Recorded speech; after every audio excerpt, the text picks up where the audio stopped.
Mad Madge. Mad Madge. That's what they call me, and they think I don't know. They think they can laugh at me behind my back just because I'm a woman and because I write. I know it's just jealousy, but it makes me really angry. My genius outstrips their paltry thoughts, but they, the men I mean, the learned men, who had all the benefits of a proper education, while I... maybe you think I am mad. Perhaps we should start at the beginning. To be honest, I'd never have believed that I could do this. Everyone knew me as a shy thing, tongue-tied in company, antisocial even, but, well, here I am. My name, in case you do not know it, is Margaret Cavendish, Duchess of Newcastle upon Tyne, wife to William Cavendish and supporter of king and country. I say that because my early years were disrupted and pulled apart by the civil wars, much like everyone in this kingdom. But if it hadn't been for the war, well, who knows what would have happened to me. I grew up near Colchester, the 8th child of Sir Thomas and Elizabeth Lucas, and it was a lovely childhood, far away from the politics and noise of London. We very much kept ourselves to ourselves. I didn't like outsiders, and I rarely spoke in company. I always loved to write. A very unladylike occupation, apparently, which the elderly gentlewoman who taught all of us did not encourage. She wanted me to learn needlework, dancing and the lute. No, I wrote, and I read, and I wrote some more, and even my baby books, as I called them, ran to at least 75 pages. Change came to all of our lives on the 20th of August 1642, when a mob, being persuaded we had a troop of cavaliers and weapons in our house, broke in and roughly took us all into custody. We were eventually released 5 days later, but our house, our lives had been ripped apart. All of our possessions were stolen or vandalised, and I never saw my home again. Larger things were afoot while we were in jail. And on the 22nd of August, King Charles, after years of personal rule, short and long parliaments and general unrest, had raised his standard on Castle Hill at Nottingham, and the English Civil War had begun. We went to Oxford. It was where the court and Exile were in residence. I argued with my mother black and blue. I wanted to be one of Queen Henrietta Maria's maids of honour. My family were dead against it, but I was stubborn and right. My brothers were out there fighting, and I wanted to be part of something too. I couldn't fight, of course, what with being a woman, and I wanted a role. Eventually my mother sided with me, and in the autumn of 1643 I found myself being ushered into the room of the Queen and Merton College to be sworn in by the mother of the maids. It was a strange experience for a shy girl like me. I spent my days running errands for the Queen and watching court life, and it confused me. I'd been brought up as pious and reserved, and the actions of the court were frankly shocking, and the other maids weren't exactly what you might call demure. I was labelled a prude and a bore. But, as I later wrote, I would rather be a meteor singly alone than a star in a crowd. Actually, I hated court, and I begged my mother to take me away, but she refused. And she was right on this instance. My relationship with the Queen and the court changed my thoughts and my life.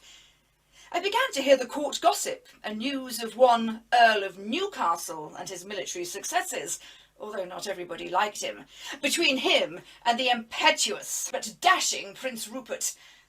We began to hope we could win the war, and I was hopeful for the first time since our home was invaded. Sadly for us, it wasn't long before the awful rout of Marsden Moor. Prince Rupert and Newcastle's armies were destroyed by Cromwell and Fairfax. In October 1644, with the Queen and the rest of her retinue, I went into exile. We boarded a ship for France. We were harried and fired upon by parliamentary ships almost the whole journey. It was the most horrible crossing and gave me a distinct and enduring horror of sea travel. Life in exile was hard. It was the first time I was really away from my friends and family, and I hated it. I know you'd never believe it looking at me now, but my bashfulness made me so lonely and sad. The first years were miserable, with poverty and hunger, but Paris did end up being the making of me, for it was there that I met William Cavendish, who was by then the Marquis of Newcastle upon Tyne. We met in April of 1645, and he was like a whirlwind in my life. He was so educated and dashing, and all right, he was 31 years my senior, but I couldn't help but be impressed. And by the end of 1645, we were married. It made my life. My husband introduced me to philosophers and writers. Gentlemen in England laughed at the continental custom of educating women, but my husband, he embraced it. I loved it, and I learnt and wrote so much. Then the great blow came in 1651 when the parliamentarians executed King Charles. We couldn't believe it. A regicide. It was unheard of and devastating. My family was still in England, and we all hoped for the restoration so we could return home, but now all of our hopes seemed lost. Of course, his son, Charles, was immediately named king, but what chance was there of him regaining his father's throne? It was also in 1651 that while my husband remained in exile, I returned to England. You see, as a mere woman, I could return without having to swear allegiance to the Commonwealth, women being perceived as too stupid to be capable of political acts. I was petitioning for the return of some of my husband's lands, but I had no success. I was frustrated, but there was nothing to be done with those parliamentary ruffians. During a second visit in 1653, I was able to get my first collection of writings, poems and fancies and philosophical fancies published. It was truly a remarkable thing for me. For a woman and under her own name, I was overjoyed. Of course, I got criticisms of my spelling and grammar, but I ignored them. I knew my education was lacking, but my work was worthy and brilliant. After a while, we moved to Rotterdam and then Antwerp, and enjoyed the company of the poets and playwrights, musicians and philosophers at our table. And these included such notables as Thomas Hobbes, René Descartes. I disagreed with them in some of my philosophical writings, but I barely said a word to them in person. That shyness once again. Now, you probably know of my husband's love of all things equestrian. Suffice to say that when they were young, he and Prince Henry were trained by the best instructors in fencing and riding and gained renown for both. It was while we were in Antwerp that William established his first riding school. The Art of Menage, his book, was the first published work ever on horsemanship. After 15 years and so much hardship and sadness, in 1660 Charles II was restored to the throne of England. There was so much joy, not just myself, my husband, but the whole country. My husband and I returned to England and set about the process of restoring the Cavendish estates. It was hard, but my husband was made a Knight of the Garter in 1661 and created First Duke of Newcastle in 1665. Whilst he never recovered all of his estates or much of the fortune that he had spent on the royalist cause. Our home at Bolsover Castle had been very poorly treated by those brutish parliamentarians and was nearly a ruin by the time we returned. But my husband and I renovated the place.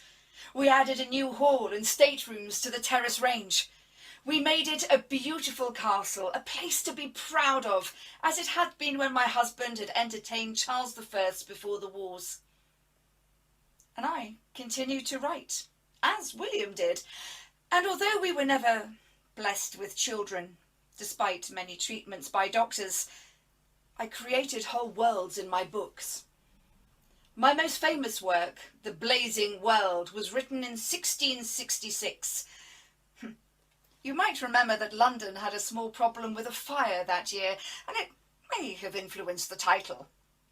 The thing was hugely popular when it was published 2 years later, with descriptions of other worlds and travel through space, and with its strong female characters, it produced a lot of controversy. I think it's what today you might call science fiction. I also wrote a biography of my amazing husband to put the story straight on his military and philosophical talents. I published over a dozen works and debated with all the wise men of the age. I may have caused controversy and hopefully some inspiration for other women to learn, but no one could doubt that, like my novels, my life was a blazing one.